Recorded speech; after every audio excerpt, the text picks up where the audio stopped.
Good evening, ladies and gentlemen. Welcome to the Rogue Wave podcast, the frequency for all things pop culture and the rogues who create it. That's what we do each and every Wednesday, 8 p.m. Eastern, right here on youtube.com/Rogue Matter, facebook.com/We Are Rogue Matter, twitch.tv/We Are Rogue Matter, and twitter.com/Rogue_Matter. We take this exceptional video podcast and turn it into an equally exceptional audio podcast that you can download on all the major podcasting apps.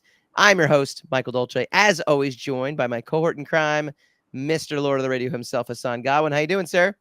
Everything's fine. That's good. And the internet is everyone's enemy. Isn't that just the best? Yeah. It doesn't seem like a deep statement, but No, that's a good book title. Just kind of state of mind right now. You could make a whole series based on that title. I'm almost positive that is already several book titles. It's not even an original book title at this point. Let's see. I'm gonna do. You gonna look it up? You gonna try to look it up? Yeah. Why not? I'm gonna call it "The Internet Is My Enemy" book. Not out there, dude. Patent pending. Well, it's gonna be out there now. Yeah. Someone's already on GoDaddy, stealing the .com. So yeah. Well, that's I wonder if now you got me really interested here. The Internet Is My Enemy. That's what happens. As soon as anybody gets wind of a property. Ooh, available. Not now. We're live. That's the funny thing. This show. That's the funny thing about the creative process too. Titles are the hardest things to do, but it is almost easier to create to have a great title and then just figure out a story based on the title than it is to actually have a great story and figure out a great title. I feel like it's absolutely harder to do B rather than A. That's always how I've done it. Just you're right. It's like the title. You're like, oh well, this thing writes itself. Yeah. Well, I'd be stupid not to put this out. I'm living proof they don't write themselves, unfortunately. But but they should. AI baby, it's coming. You'll type it. Hey, look, I mean, the art industry's been crippled by AI, so I'm sure the literary industry can't be that far behind. Yeah, no, I hear you. Well, we've got a great show tonight. We are going to be diving into some trailer truths and trash montage. We've got Guardians trailer. We've got Indiana Jones 5, which I'm super excited for. You passed on the I didn't even realize there were 7 Transformer movies, to be honest with you. And then you dropped the Transformers 7 trailer, and I'm like, what? Where were the 5 that came before? You didn't see them? Oh gosh, no. I gave up on 2. I think I watched 2 on an airplane, and then I didn't get to finish it, and I didn't care. So I think there were 4 Michael Bay ones, and then no, there were 3, and then the 4th one was the Bumblebee movie. So yeah, this one is the 5th. Yeah, the Bumblebee movie wasn't bad. I saw the first one. I saw the second one. No, damn it! I saw the first one, the second one, and the third one. And you can't ever have those hours back. There's 2 more after that. Because there's 3 with Shia LaBeouf, and I think there's 2 of them with are these Mark Wahlberg. Lego Batman? Are these is it these Lego movies that really aren't they're not official Lego movies? They just keep kind of pumping them out anyway. Is this the official Transformers movie? They're the ones with the license that call them Transformers movies. They're Michael Bay. I think Michael Bay did 5 of them. Then they did Bumblebee. Okay. And now this one is the 7th. Okay. This one is Well, that's what I'm saying. Yeah, I don't even know, man. I stopped at 3. I actually did see 3 of them. All right. And Bumblebee also counts too, I guess. But yeah, that's. Well, no, I mean, I did see 3 of them, and then I saw Bumblebee at home. I didn't go to the movies to see Bumblebee. But I haven't seen the other 2 in the middle, the other 2 Bay movies. Yeah, there it is. You're probably better off for it. Oh, so Aaron, our producer extraordinaire, has given us Transformers Revenge of the Fallen, 2009, Dark Side of the Moon in 2011. Dark of the Moon. Oh, it is Dark of the Moon. I thought that was a typo on her part, but it just turned out to be a title on their part. Uh, Age of Extinction 2014, The Last Night 2017, and Bumblebee 2018. Bumblebee was pretty good out of all of those. The first one's decent, and then Bumblebee's really good if you're into Generation 1 Transformers. Yeah. And then after that, all the others are just absolute,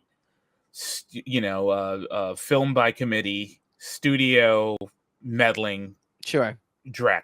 All of them. But they maybe made this a one- heck of a lot of money, so hey. Sure.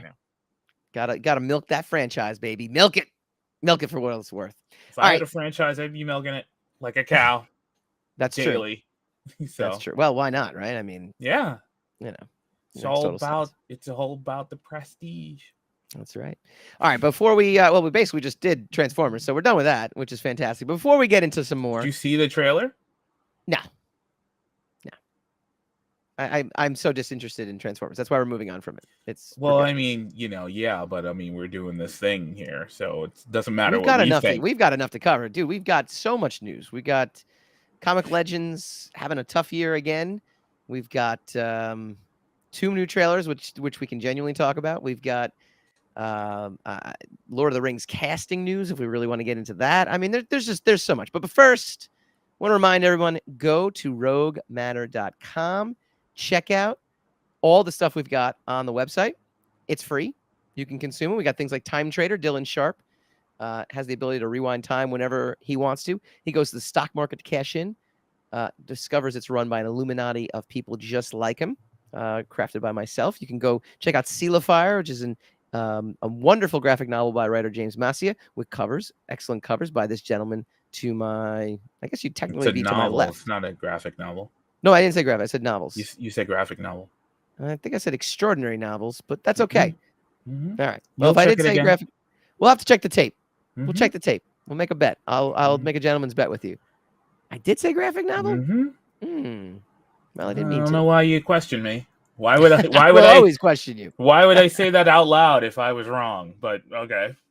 Because sometimes you might hear things that are different. Mm-hmm. Well, it is a wonderful novel, illustrated with covers by yourself, which is fantastic. So go check it out. Everything on roguematter.com. Coming up next, let's do a little trailer to the trash. We've got 2 primetime trailers to take a look at. 2 movies that are going to be blockbusters in 2023, and check the tape. So analog. Well, what are you going to do? It's a catchy. It's still the phrase still denotes the intention. That's the best way to put it. Every millennial's like, what is a tape? Every Gen Zer is like, what's a millennial?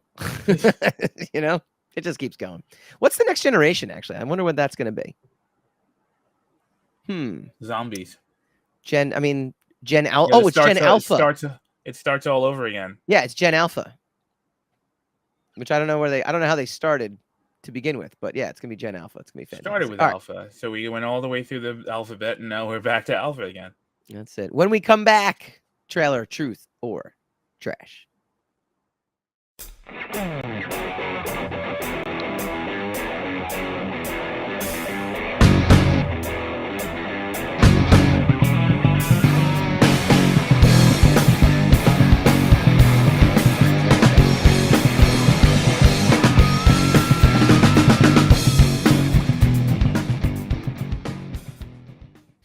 Welcome back to the Rogue Wave podcast. We're back from a very short break. I don't even know why we go to break anymore. I mean, I think we should just run through this whole thing, right? Make it all easier. I never understood the break because it really isn't a break.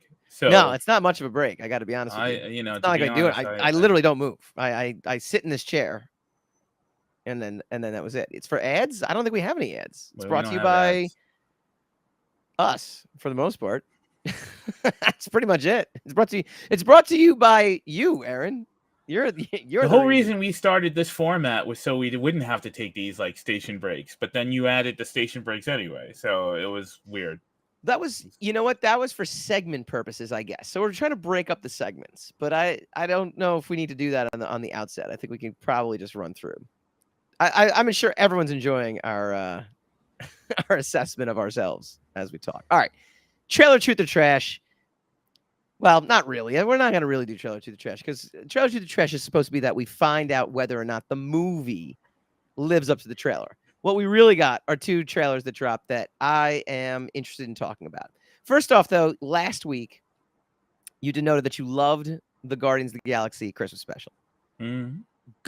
I would love to hear in more detail why you loved the Guardians holiday special. And I don't know why we have exclamation point and question mark and exclamation point. Is that supposed to be there? Is that a typo? I don't even know. Guardians of the Galaxy holiday special or Christmas special. I was mildly entertained, mainly because our number one guest Kevin Bacon was on it. So for that I was pretty like excited for. But go into detail, Hassan. What made you unabashedly just praise this James Gunn holiday special? I'm a big fan of the Guardians of the Galaxy. So anytime, and then, like basically all through phase 1 to phase 3, we were inundated with Captain America and Iron Man. And then in the latter half of it, Spider-Man, so much, but not that much Guardians of the Galaxy. We had 2 Guardians of the Galaxy movies. And then they were all in the 2 Avengers movies. And I remember very, very vividly. I think the last Guardians was like Guardians 2. Wasn't that 2016, 2017? It was that far back. That's a good question. I don't know. What year? Let's go to the Google. 2017. So that's quite a while ago. That is a while ago. So when they they made an appearance in Infinity War, man, I remember the audience just went nuts for it. And I remembered, because Infinity War was 2 years after that, was 2019. Sure. And I remembered no. Infinity War is 2018. Right. It was a year after. And I remember thinking, like, wow, I really miss these guys. Like, this is, that actually livened up because Infinity War is kind of a grim movie. It was it's a pretty somber movie. It was a great movie. Right. It was roller coaster rides, action packed, but just by dint of narrative, you kind of knew they were going to lose, since there was going to be a part 2. Like that's just kind of the way these things work. You kind of so they were on the back foot. There was going to be some sort of imperilment for them. Yeah, our heroes were on the back foot throughout the entire movie. So the Guardians were just kind of a lighter ingredient in that, but they, basically with their inseriousness, and their lack of ability to focus, it kind of lightened that movie up a lot. And it was a heavy movie because one of them was murdered for the sake of the movie. So that was kind of it was pretty important. So after that, they came back. When they came back, they basically have these like really chintzy cameos in Endgame. And then we haven't seen them since 2019. So the Guardians of the Galaxy holiday special is a solid. Yeah, Aaron beat me to the punch. I was going to say Thor: Love and Thunder. They were there for like, you know what? I thought there was going to be a more. We still haven't seen them since 2019. And no, we saw them Thor: Love and Thunder. Thor: Love and Thunder is 2022. Right. So I'm saying we hadn't seen them since 2019. I'm talking about this year. I'm talking about. Okay. You're encapsulating Thor: Love and Thunder in your. Well, they had cameos in Endgame, and they basically had a kind of a glorified cameo in Thor: Love and Thunder. I mean, they didn't do anything. There weren't a lot of jokes, and most of the jokes were between Peter and Thor, right? And Chris Hemsworth, right? So there wasn't a lot of Drax. There was hardly any Rocket. There was no Gamora because she's been she's been dead, all sort of comic book dead, and dead but alive. So this was the first time we got to see the Guardians like in their own personal element, and it was mainly focused on them. and I thought it was a solid go through. I thought it looked like a piece of the movie. It looked big budget. It didn't look like the Star Wars holiday special, which looked like a really bad soap opera, like production quality of a soap opera after you get the Star Wars movies. So, it's pretty solid. And I also like the joke. I like that the fact that the holiday special, they did a holiday special because Guardians of the Galaxy is kind of the upside down version of Star Wars, the MCU's upside down version of Star Wars. So I just enjoyed it. And of course, yes, Kevin Bacon was in it. And it didn't disappoint. I laughed. So, I mean, that's another important part of it. That's how I felt about it. Their trailer really gave away. We could really do a trailer through the trash for the for the holiday special. That's one of those things where the holiday special essentially gave away the entire trailer gave away the entire holiday special. I didn't see it. I didn't see the holiday special. Like, I mean, the trailer for the holiday special. I didn't either, but Aaron just flashed it before, and I'm like, wow, all right. I'm like, that's basically the whole show. Yeah, I mean, we could do that, but I really highly dislike when trailers do that. Which is, but on the flip side, right? The actual Guardians 3 trailer didn't show us much of anything, right? I think everyone was kind of going on and on about Adam Warlock, and we got to see him, and it's like, dude, I don't remember the Starlin verse, The Jim Starlin verse is like, I know who Adam Warlock is, and I remember reading the comics, but I don't remember enough about it. I remember he was big in like the Infinity Gauntlets. Infinity War was like where he was big. So I guess they're essentially, the MCU Adam Warlock kind of missed it. He missed the boat, he did, right? Like, right. Well, that's the funny part too, right? They called it Infinity War, but it's not really. Like, Infinity War, the MCU version, is really Infinity Gauntlet, with a little bit of Infinity War thrown in, but for the most part, yeah, it's Infinity War was the sequel to Infinity Gauntlet. It was Thanos is back and we've got to stop him, and that's where Adam Warlock came in. So that's why I stand by the statement that all these MCU movies, they're just basically their own universe at this point. You know what was really weird? They when they announced, I think that was Phase 3, right? The end of Phase 3. And the year before, or whatever, they announced Phase 3, and they put all the titles up, and they had the Avengers Infinity War, and then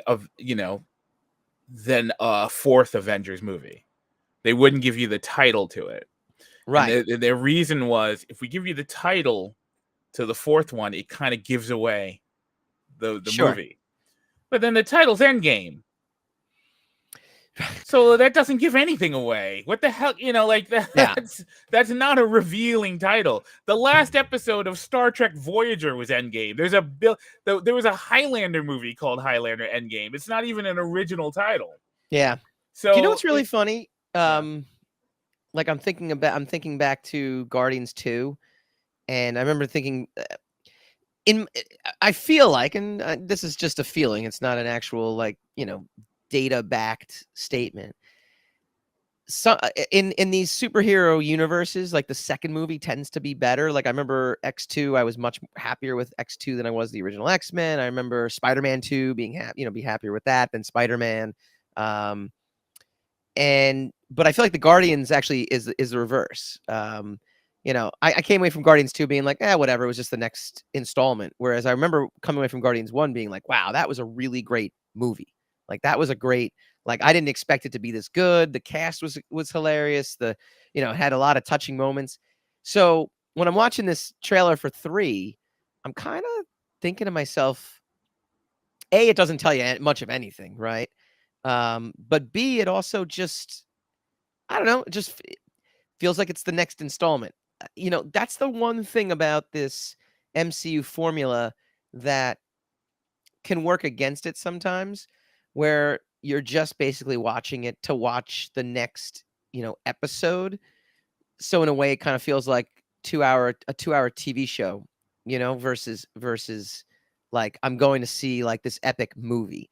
I mean, like, even this trailer, like, yeah, it looks funny, haha, but it's okay. I mean, I don't know. What does it even mean? I don't know. It just means it's the next, I guess he's What's sad it about. supposed to mean, though? I mean, it's just showing you if you're interested in it, you're going to go see it. If you're not really interested, you're not going to go see it. I mean, Well, I think you're going to go see it regardless, right? it's If also you're the into the last MCU, one, supposedly, according right? to James Gunn. It's the Yes. last one with these particular characters in it. So, I mean, if you Mm-hmm. have any remote interest in the story, and it has been an ongoing story. You Right. know, there are extenuating circumstances to like the previous installments. It's not like there's a reset clock at the beginning of every every movie like it would be, like a classic television show from the the pre-era, the pre Walking Dead era, where Right. there were no consequences and everything reset itself. Right. So I mean, I sort of disagree with you. I think it's a matter of taste. I think if you're into it, you're going to be into it. If you're not, you're not. Right? Yeah, I mean, look, you're gonna go see it. It's a blockbuster movie. It's part of the MCU. You want the next story. You want to be kept up to date. Um, but I guess you know what, it almost is a testament to how good that first movie was, to the point where I just don't think it can match it. I just don't think it's. I don't think, and I'm not looking for this movie to match it necessarily in terms of like whatever. Well, But then I'm looking. what's this entire discussion for then? If you're No, but I'm looking. Like I'm not looking for it to match it like beat for beat in terms of, what actually happens in it. I'd love it Mm. if it matched the feeling I got when I left the theater after the first one, because I A didn't get that feeling that you feeling at the can't second. really. What was the feeling? That I watched something very, different, very cool, like just a cool movie, Mm-hmm. versus, I walked out of Guardians 2 being like, all right, that was the next episode of Guardians. Like, but I didn't walk away with, I ask me now what even happened in it. I know Kurt Russell was in it. I sat through the 2.5 hour movie. I don't know. Kurt Russell was in it. That was Star-Lord's dad. Star-Lord eventually had to fight his dad because turned out he was not a good guy. That's it. That's what I remember from. You can put the warning spoilers up. That's it. That's all I remember from Guardians 2. Whereas I remember like the whole jailbreak sequence. Like I remember sequences in the first Guardians, and I remember like how powerful Groot was in terms of at the end when he sacrifices himself. And I remember Rocket Raccoon and like you know just A, being amazed that it was Bradley Cooper's voice, and then B, the fact that like it was like that dynamic was really impressive. Um, Yeah, but that obviously was the all. music, yeah, Those are all new things, right? So I mean, that stuff's not gonna. That stuff can't possibly be new again. No, but I agree with you. But again, you can put these characters into situations where maybe I come away feeling like, wow, I can't believe they did that. I can't believe that happened, or wow, I was really impressed with that. I just wasn't overall impressed with 2. So going into All right. 3, I give this not a I give this one a trash. I do. I just say, all right, It you can't know. be trash. Trash is whether or not the Well, I trailer know, lived up to. I know, but Well, then get we're the doing terms the right, man. but What we are you trying labeled to? it. We labeled You're it. So I. Okay. I'm just saying we labeled it. We labeled it what? Well, I just labeled this trailer to the trash. Then I said that's in the not beginning. we. That's don't quit using we, because I Okay. didn't. Well, All I'm saying right. we trailer reviews. See, there you go. We'll go from there. We'll go from there. Where'd the dog come from? I don't even remember the dog. The dog is from one of the eras of the Guardians in the comic books. He was No. I'm saying, Cosmo. but in what He was in the from the collector's collection collector? in the first one. Did you see? Got it. Okay. All right. All right. I don't remember the dog being in 2 though. Well, Was he in no, 2? because they didn't see the collector in the second one. So how did he hook up with Guardians then? I remember Well, thinking you about did. that Did in you the watch the holiday special where they bought Nowhere? No, I No, did watch the holiday special, but they the bought first one? Nowhere. Wait, Oh, there was another holy holiday crap! special? Holy crap, dude! What is happening? What is happening right now? Wait. Are there 2 holiday specials? Is that what you're trying to tell There's me? one holiday special. They bought Yeah. Nowhere. Nowhere is where the collector lived. Okay. Oh, all right. I did watch it, but I totally missed that. No, you didn't. Oh, I watched it. It. I saw the whole thing. No, I watched you. You didn't watch it. You didn't even remember that detail. There you go. That's it. That sums up my level of excitement. Show, dude. I remembered it. I remembered it. So that's not the show. That's you. Right. And that's fair. If you're not into it, you're not into it. But, you know, I don't know. You can call it trash if you want. I will. As you see it. I will.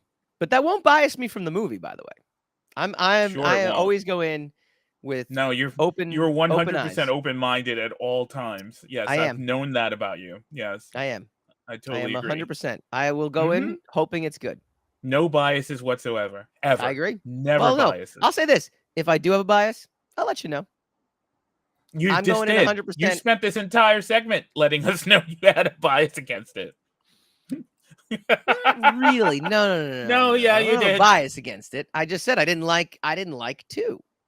I liked 1.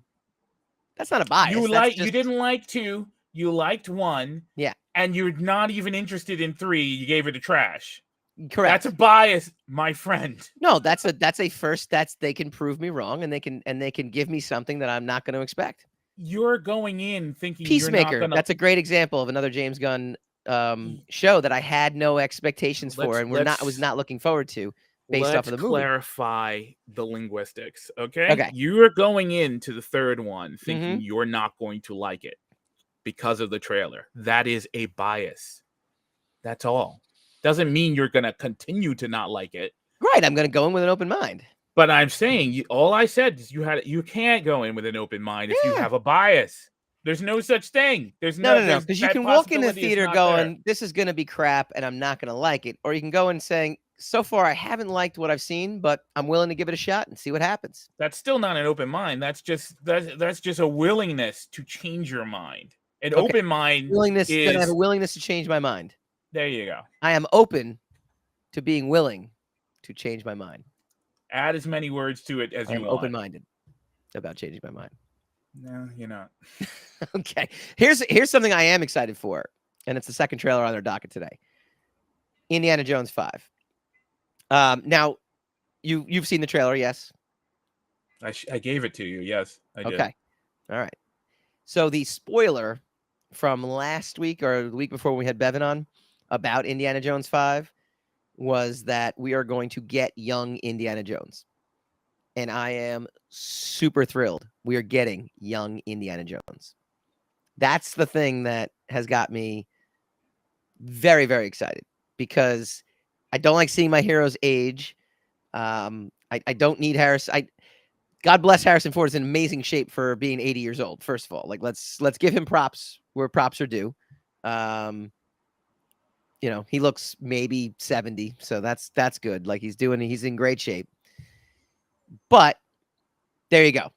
Young Indiana Jones. We are going to get an extended young Indiana Jones sequence, and I can't wait for it. I'm going to revel in it.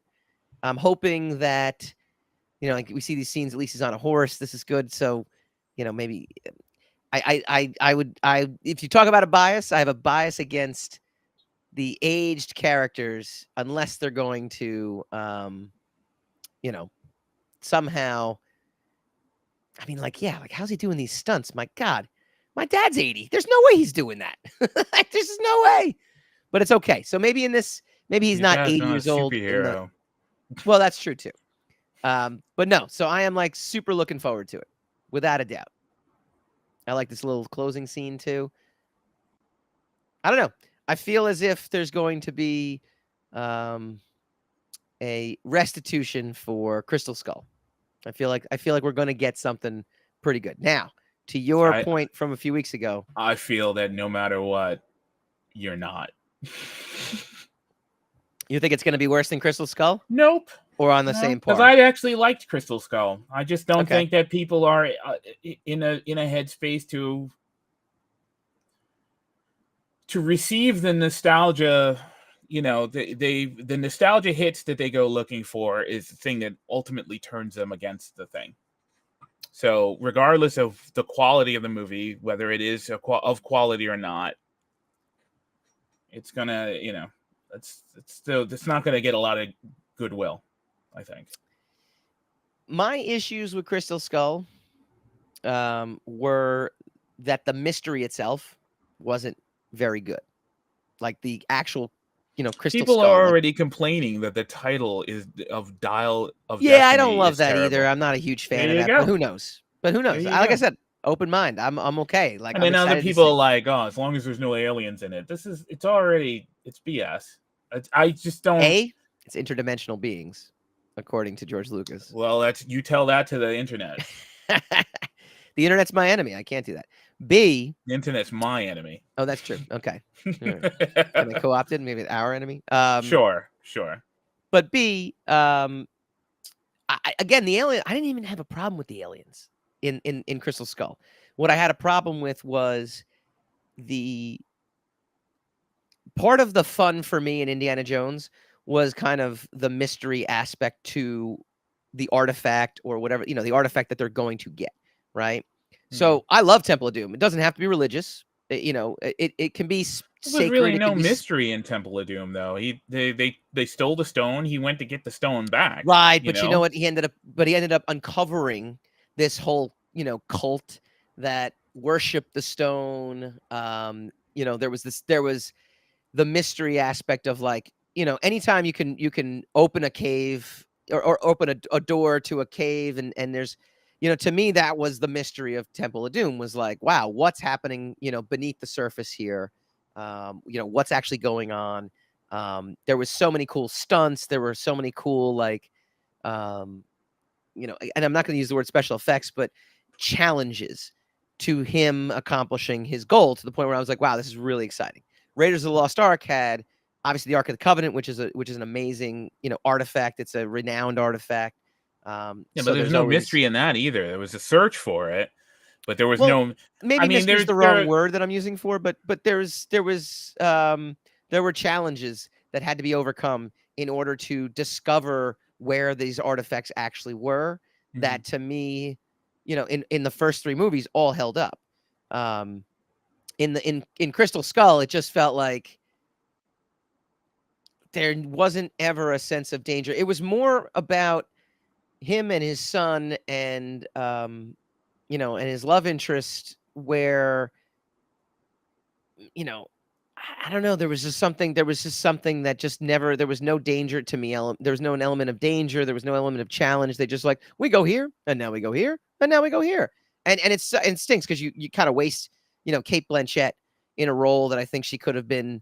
I mean, she's an amazing actress, so she's great in anything. So I don't know. It felt like it just felt weak. It overall, everything about it just felt weak. And again, I had no problem with aliens being the big, like, culmination of the film. Just, I don't know. It definitely, I walked away feeling like just very disappointed in what they were searching for, and what they were ultimately, the prize, that ultimately came. Mind you, I think because Cate Blanchett's, I guess, I don't know, it just felt like the communists, what a great villain you could have, right? Like, communist Russia, those were our enemies back then. That was, they are on the same level as, like, in terms of being a threat to humanity, like the Nazis were. And so socially, no, though. I mean, culturally, maybe now. Well, but I mean, at the time, 10 years ago, 10 or 11 years ago, we were in a different social place with Russia. So they kind of received more of a kind of a, they were treated more like the Japanese are usually treated when we go through them, when we deal with them via World War II. The only ones who get the absolute dastardly treatment are the Nazis, Yeah. I mean, there were, because Soviet Union fell, but that, to me, it doesn't matter. I mean, if you're going to set it in the 1950s, you're gonna put me in that situation. Yeah, like, just like in the 40s. I think it's a subconscious quirk. I don't think people do it intentionally. I think that they just people don't see the Nazis as, the villains. I mean, excuse me, the Russians as the villains in comparison to the Nazis. In fact, the Russians helped us fight the Nazis. So it's a little different. The Nazis what about the 80s, like with Rocky, like Rocky 4? I mean, that was. Yeah, but with that, I mean, the 80s wasn't 10 years ago. Okay. You know, that's what I'm talking about. So you're saying because the Soviet Union ultimately never became, the Soviet Union from the Cold War. Let's just separate the two, right? There's ultimately never panned out. We subconsciously, I'm running through what you're saying. We subconsciously kind of like we limit them, we lessen them. It's not lessening. They have more nuance. The Nazis are okay. The Nazis are cartoon villains. You know, they're evil for the sake of evil. They're two-dimensional. No, excuse me, one-dimensional. The Russians are kind of three-dimensional because we know them, and culturally we know them. They've been through things. They've experienced things that we've all experienced. You know, they went through communism to democracy and then to oligarchy. So unfortunate, but I mean, it wasn't that apparent at the time. That's an interesting point, though. That's an interesting point, though, that if, let's say, the Kingdom of Crystal Skull came out in the 80s and was set in, communist 50s, how much... Then, yeah. I mean, how much more we would be heightened by... Watch movies like Firefox or whatever, and there's plenty evil depicted in that movie. But, I mean, as of the mid-90s to the 2000... What was it? 2010 or something like that. Whenever Crystal Skull came out, we weren't in that place. Yeah. So we subconsciously, I believe, we subconsciously have sympathy for that particular villain. There's more of a sympathetic tilt for that villain in that movie than there would be the two-dimensional, one-dimensional Nazis. All right. I don't know if I agree with the word sympathy, but it's an interesting take. What I will say is they're more humanized. Agree. They got humanized a lot more. We don't humanize. It's almost antithetical to humanize Nazis. That's true. The Russians, they all joked. They had a sense of humor. There were a couple of them. Well, even like Spies Like Us, right? That was set in the Cold War, but you did still have sympathy for the Russian characters at the end. I'm not talking about the 80s. Why do you keep going back to movies in the 80s? No, because what I'm saying is I'm actually supporting your point in the fact that the Russians get more humanized than Nazis. I never actually really thought about that. And the first thing that came to mind was Spies Like Us, which actually did come out during the Cold War in the 80s, yet who does Dan Aykroyd and Chevy Chase end up with at the end is the Russian women. Whereas Spies Like Us. You've never seen Spies Like Us? Mm-mm. What? It's just one of those movies I missed. What? Yep. I never saw Raw Deal until like a year ago. Remember what's Raw Deal? Arnold Schwarzenegger movie Raw Deal, one of his classic golden age movies. No, I never saw that. But you have homework. I wasn't a big Chevy Chase fan, so I never saw Fletch. I've never seen either. I haven't seen Fletch either. Dan Aykroyd. I'm a big Dan Aykroyd fan, though. Dan Aykroyd makes great movies. Yeah, but I mean, you put Chevy Chase in there, it ruins a Dan. It's a wash. It washes out. Anyway, doesn't matter. Name me a Chevy Chase movie that you watched that you liked. Christmas Vacation. Oh yeah, he's great with that. And the original Vacation is Christmas Vacation. No, you don't like the original Vacation? Not really. I don't like Chevy Chase. So, but I do like Christmas Vacation. I think he wasn't as Chevy Chase in that movie. Hassan, you are an onion with many layers. Okay. Many layers. I don't think anyone cares whether I like Chevy Chase or not. Anyway, the Russians get more three-dimensionalized than the Nazis, and that's probably why they weren't the threat that you were worried about in Crystal Skull. They're in it for the sake of history, for the sake of the historical relevance of that era, right? Yeah. And just like why there are UFOs and quote unquote aliens, because the Raiders of the Lost Ark is a spoof on the 1930s serials, the matinees and serials, Right. right?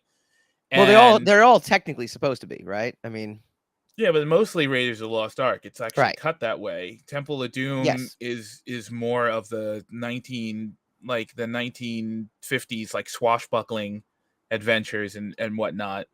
And then by the time you got to the Last Crusade, it was it was capable of self-parody, Right. because it had established itself as its own Correct. genre. Yeah.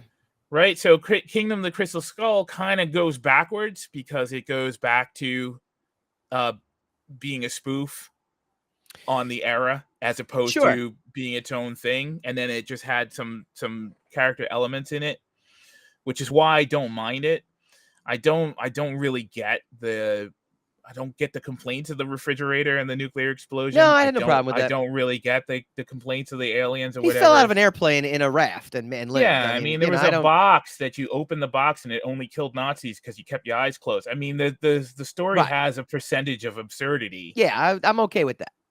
And I think what has happened to us is that as sophisticated as we have become as an audience over the years, I think we are less sophisticated in our ability to comprehend satire and these other things. We take everything very literally, and so and I think that's because of the internet. We have a hive mind now, so we don't even have our own real opinions about things.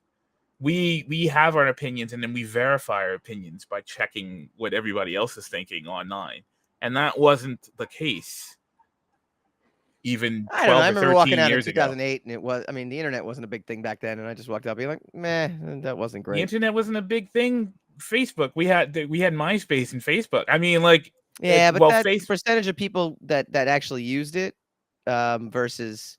Well, I was on it. I know, but the internet was a big deal anyway because the internet was the reason that everybody was capable of constantly roasting the prequels. The internet was certainly a big deal by 2008. I walked out of the prequels saying the same thing though. So I can't follow that though. I can't follow your logic on that. That the internet wasn't a thing in 2008. I said it wasn't as big a thing as it is now. I think. Well, it doesn't mean it wasn't a thing. Yeah, but it was. I think it was a microcosm back then. I don't think it was. I don't think it is the same today because now we're all walking around with the internet.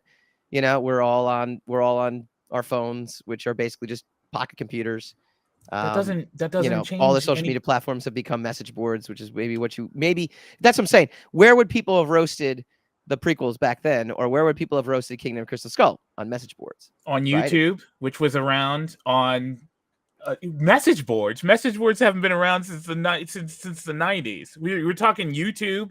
You got MySpace. You got Friendster. You got Facebook. Yeah, but I mean, people weren't, at least in my circles, they weren't roasting, movie.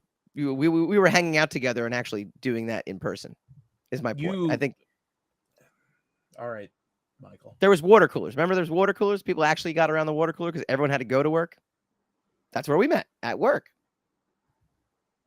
So I don't know. I think your statement is more accurate today than maybe in 2008. Now, it's very possible that people then flocked to the internet. It's accurate. I remember 2008. I'm older than you. My memory is for some reason should be worse, more intact. Actually. No, for some reason my memory is more intact. I remember. All right. Okay, so look, my Facebook posts go back to 2008. So we had Facebook. No, I'm not saying the internet wasn't around. Well, look, it doesn't need to have been proliferated at the time. It still was a thing, and people were still using it. Yes, it existed. I agree. I'm not saying it didn't exist and people didn't use it. So then what's your point?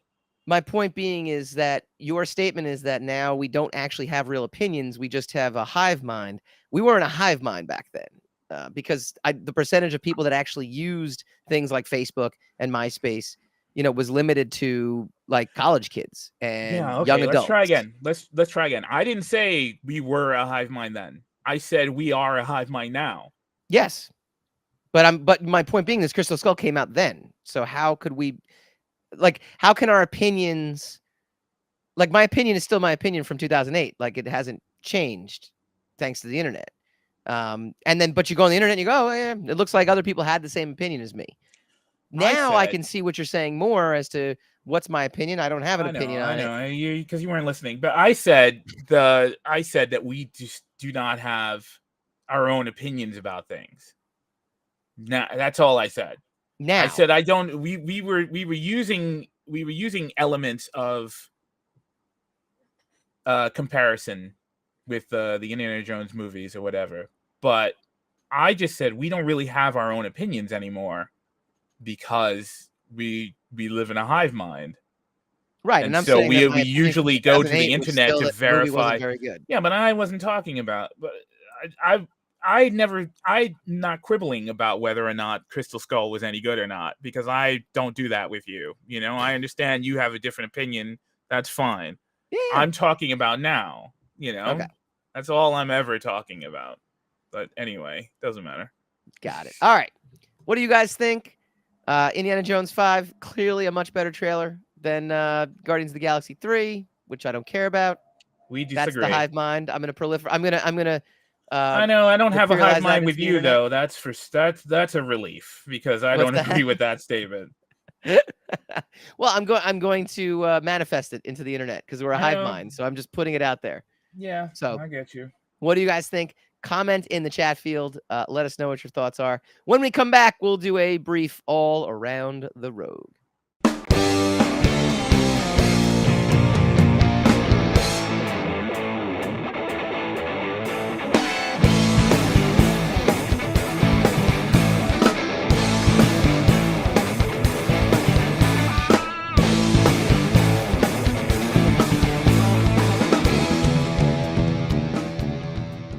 So we weren't taking breaks.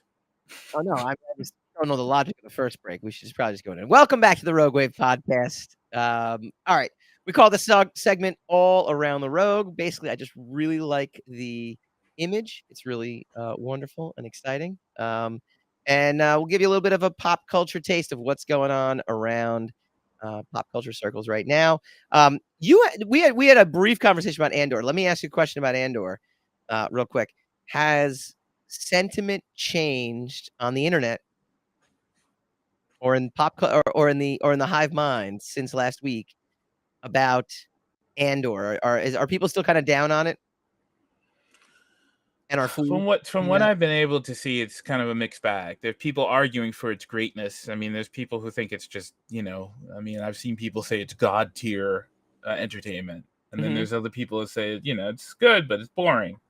So, which means it's not great. The numbers aren't really that great for it. The ratings numbers aren't great for it. So I don't know. Yeah. That's what I've heard as well too. So hopefully, well, they're shooting season 2. So we'll get a season 2 out of this. And look, there are shows that sometimes need to get their footing a little bit, need to establish everything. And then once they've established, things can kind of go right into it. I actually label Game of Thrones in exactly the same fashion, to be honest with you. Because the first 5 episodes of Game of Thrones was a slog, man. For me, I wasn't a fan of the books. I didn't read the books. If it ain't got pictures, I'm not reading it. And so for me, I like that. I just don't have. I like the cell phones. That's my favorite part of the show. The cell phones. I don't even have to insult you. Like you just do it to yourself. But what? Okay, go ahead. Yeah, I'm just saying. I you don't like to read. You like pictures. I got you. I know. I like to read comic books. That makes a lot of sense. Of course. I don't, nothing to be, I'm not, ashamed of that in any way, shape, or form. I'm very proud of that. I don't think you should ever be ashamed, no matter what. Really? I don't know about your that. Head up high. That's a bold statement, Hassan. That's a bold statement. We'll I think you shouldn't be. I think people should not be ashamed of themselves. That's good.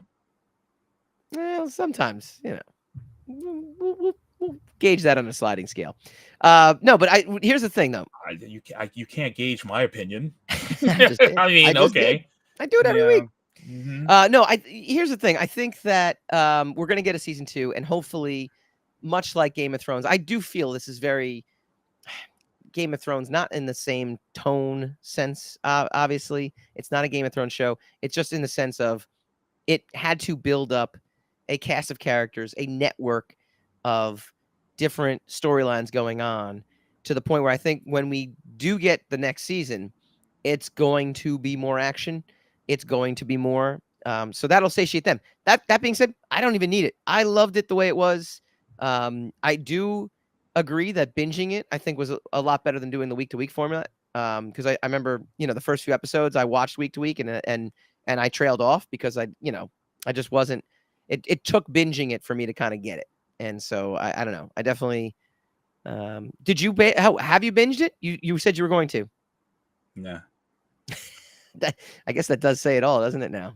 Well, there were other things to watch, so Yeah. I just decided I've seen it already. I may watch it again. Right. When you finish it, let us know. I'd like to know your take. I finished the show. I've seen the whole No. show. I'm saying on binging it when you do the binge. I'm not gonna look. No? It's probably not gonna change my opinion of it.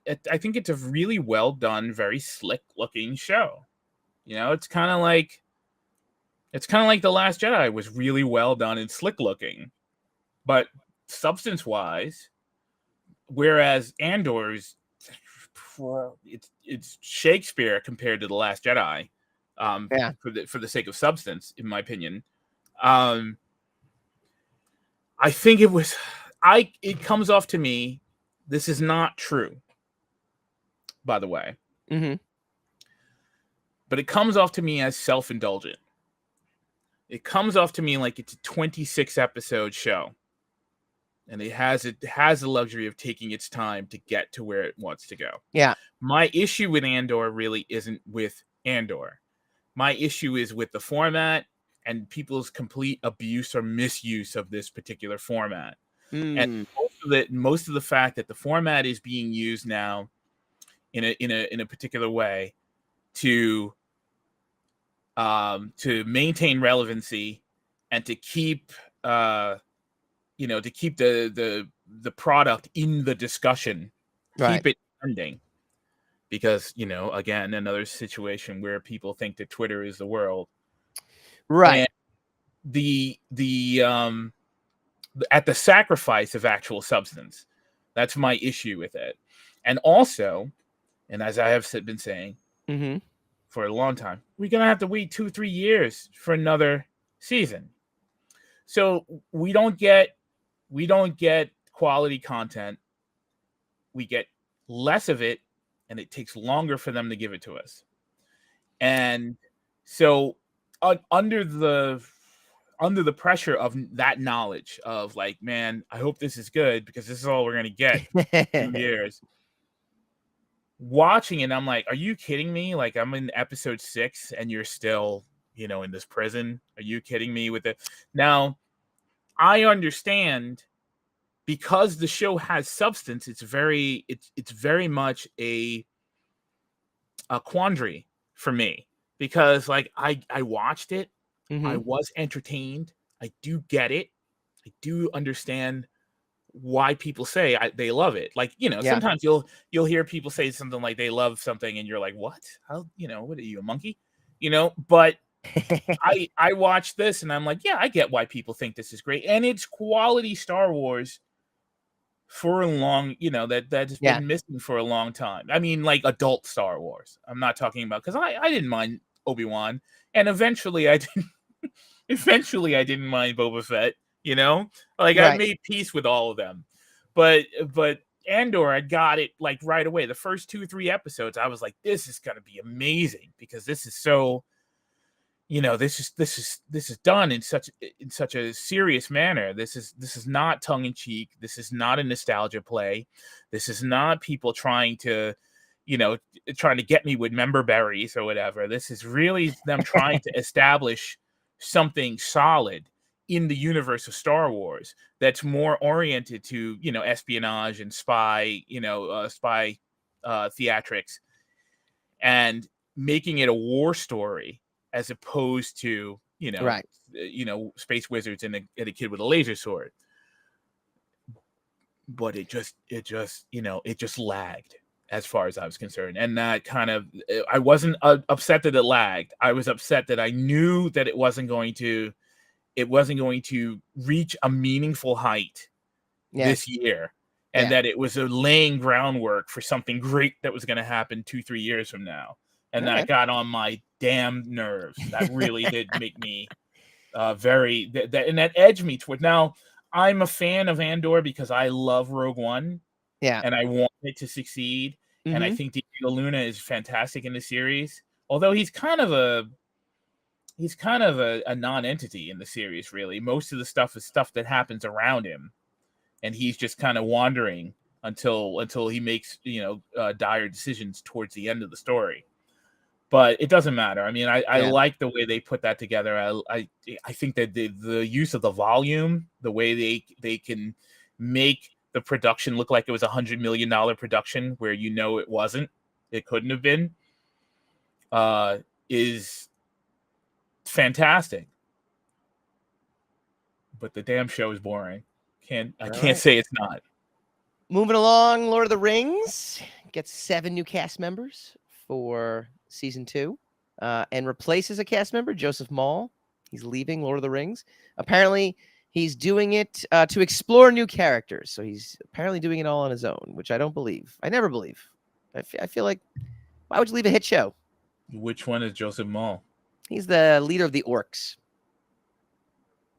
Well, then we don't need him anyway. Yeah. Well, most of them got killed. So, yeah. I mean.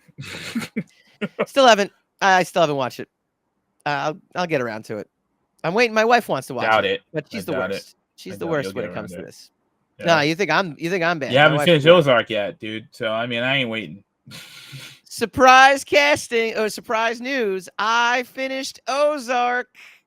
Bing, bing, bing, bing, bing! Look at this surprise topic. I got to tell you, you have Andor to thank. I was so excited after watching Andor. I was left so in a great mindset to watch other quality shows that I'm like, you know what? It's time. I watched the last 2 episodes of Ozark. I've completed it. And then you realize it wasn't a quality show. What's that? And then you realize it wasn't a quality show. So I got to tell you, I think Netflix. So here's the thing. I actually think. Here's the thing. You're on the Chiron. Here's the thing. I actually think the final season was great. I thought all 4 seasons were great. I really have no problems with any of it. I felt like season 4 could have and should have been 2 seasons, but it's the anti-Game of Thrones, right? It wasn't the creators being like, yo, we got to wrap this up. It was like Netflix being like, you got to wrap this up. And they're like, well, all right, I guess we're going to do everything. So the pacing was a little fast, but everything that ultimately happened, it saddened me at the end. No spoilers for what happened at the end, but it saddened me. You were hoping. Yeah, I didn't buy the ending. No? No. How come? As spoiler-free as possible. Because as you said, it was rushed. So it was like, really? This is how you choose to, without spoiling it, this is how you choose to end this, And some of it, I think, is a thumb in the nose of Netflix. It's like, nah, we're just going to end it like this, We're going to do this to this, particular this that, that is highly beloved. And, F you. And it just kind of leaves you kind of like, all right, I guess, what was the point of all this, But that's, and that's the thing, though. I would say up to about episode 13. No, not 13, but it's like 12 when, and this is spoiler, sorry. When. You just told me not to spoil. You can't spoil it. That's not fair. You can't break the rules. These are the rules. You set the rule. I know, but I can break it if I want to. Look, I'm preparing the audience that I'm going to do a little spoilers. When Wendy is on her knees crying to her father, that would have been the season finale in my mind. And then there would have been an entire season after that to which the eventual ending would have happened and would have taken place.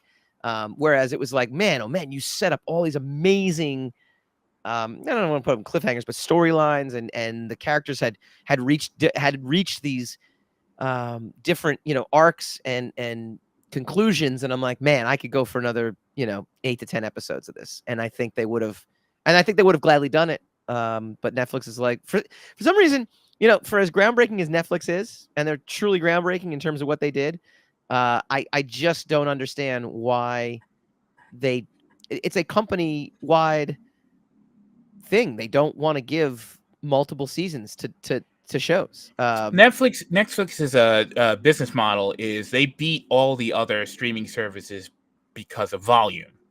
Yeah. So I guess they're the conventional wisdom amongst them, whether right or wrong, is that we don't want to get bogged down for any too long because we want the volume, and then some of these shows become phenomenons, but they're not. Yeah. Yeah, I mean, they're not big enough. They don't sustain people. People don't keep coming. Like, okay, Stranger Things was their number one show. Yes. For 6 weeks. That means people were coming back for 6 weeks. They were watching the entire series again. Yeah. Ozark was their number one show for 2 weeks. And like it's a weird phenomenon. The Lost in Space was a big hit the first season, fizzled out the second season. People didn't trend for very long. So then they canceled it and they said this third season is going to be last season. And then season 3 was number one for 4 weeks, Well, so Ozark was huge. Was, like you said, was huge for when the finale finally came out, because people go out, they watch it, they hear good things about it. Netflix, I think they really. But I don't think they're right. But I mean, they're. No, I'm saying I don't think they're right either. I think they screwed up. I know, but I think that they do better than all these other streaming services, though. Yeah, but they don't have what Disney has and what HBO has, which is IP. They have Stranger Things, and then they have a whole bunch of, they're done throwing money at these new shows. They just don't have the money to do it. So yeah, let me try again. They're still doing better than these other services, and I think that the reason they're doing better than the other services is because of the format. They were first. That's all. They were first. So is MySpace. That logic doesn't hold. Yeah, but MySpace didn't do it better than the other platforms. Other platforms came around and did it better. That's, and MySpace was still pretty huge. So then Netflix is still doing it better. I don't think that's actually true, because they lost a lot of subscribers. They've taken a downturn. No, I mean, you gotta check those numbers again, because they actually overshot their right after expectations were lowered, because they lost people in one of the quarter. I think it was like the first quarter, second quarter this year. They lowered their expectations for the next quarter, and they're like, oh, look, we actually gained back. But they're not in bad shape. Put it this way, they're not hurting either way. I kind of found that the quibbles about Netflix is over was a little overdrawn. That's kind of what I'm saying. That's kind of what I'm trying to tell you. And if you study the Nielsen ratings, if you look at the Nielsen rating, they are consistently beating every other streaming service. So yeah, they have more subscribers. That's why. I mean, they have 220 something million subscribers to like Disney Plus has 70. Disney Plus is only a few years though. I think Disney's going to overtake them at some point. They have the IP. What do you think the nature of this conversation is about, though? I don't know. I'm pissed that they ended I'm pissed that they ended Ozark after 4 seasons. I know. Never mind. All right. Real quick before we get going, you're just so interested in countering me that you kind of missed the point that you were trying to make. Were we agreeing? Is that what is that? No, I'm not agreeing with you, but okay, go ahead. Well, there you go. All right, Peter David, go check out. He has a GoFundMe going on. Longtime Incredible Hulk creator. He suffered several strokes and a heart attack, which is extremely scary. But you can definitely go and contribute to his GoFundMe to help out with his medical campaigns. He is doing better though, which is phenomenal. At least from the last update from his wife. On the GoFundMe page as well too. Influential, totally a rogue, totally somebody who we should do a spotlight on at some point. And in terms of impact in the comic book industry, Peter David is one of those elite, Mount Rushmore type, in the conversation writers. So get well, feel better. Next week, very exciting. We've got Sarah Booth from Three Pines, a new show on Amazon Prime. So we'll get to talk to her all about the working with Alfred Molina, working on Law and Order SVU, the show itself, which the first 3 episodes for sure are on Amazon, probably the next 2 as well by the time we speak to her. So we will see you folks next week.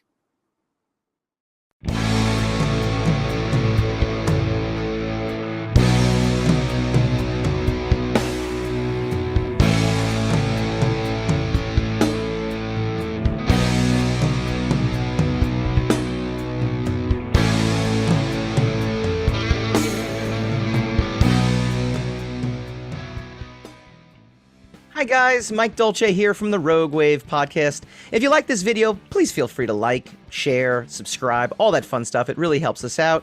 Leave a comment, let us know what you'd like to see in future episodes, and tune in every Wednesday night, 8 p.m. Eastern for a brand new episode of the Rogue Wave podcast.